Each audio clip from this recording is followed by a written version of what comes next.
está en todo lugar. Suena la palmita con gozo.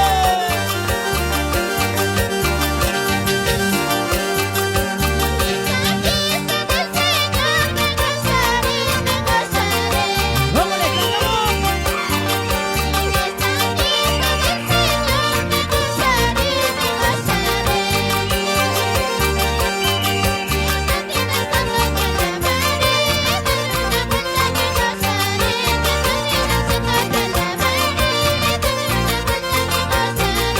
Escucha este cántico. ¡Cántale!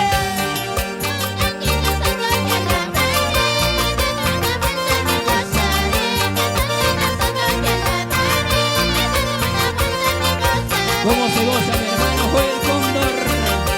Siempre adelante.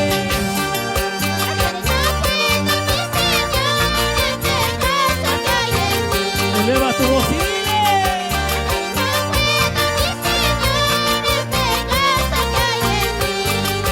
Alábale con gozo.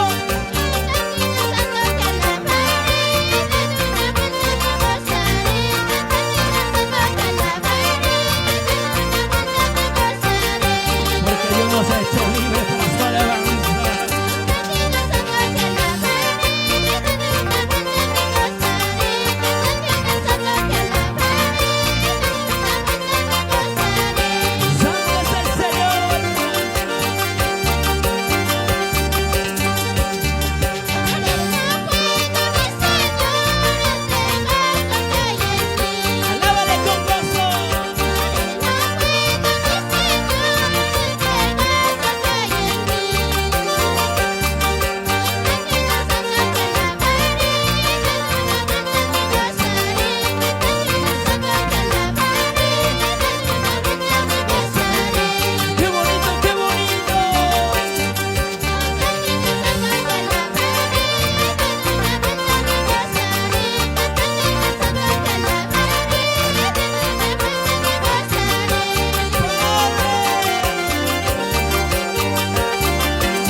murió en aquella cruz.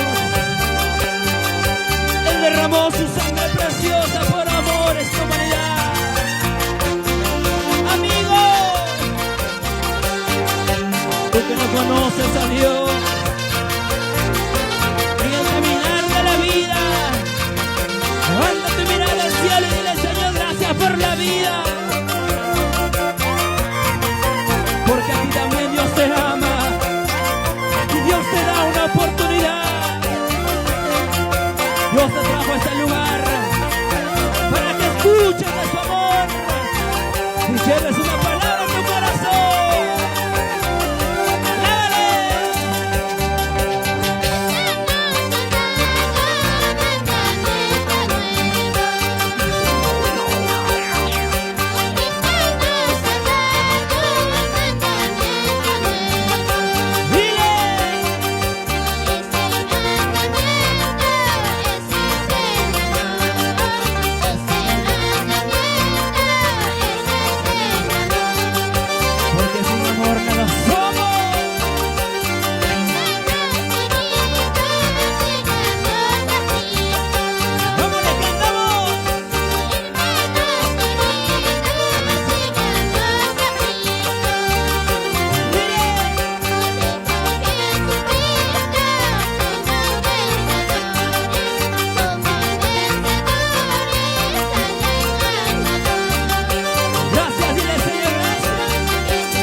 Porque Dios te libró de aquel accidente, porque Dios te levantó de lo vil, despreciado, cuando nadie creía en ti. Mira hasta dónde Dios te permitió.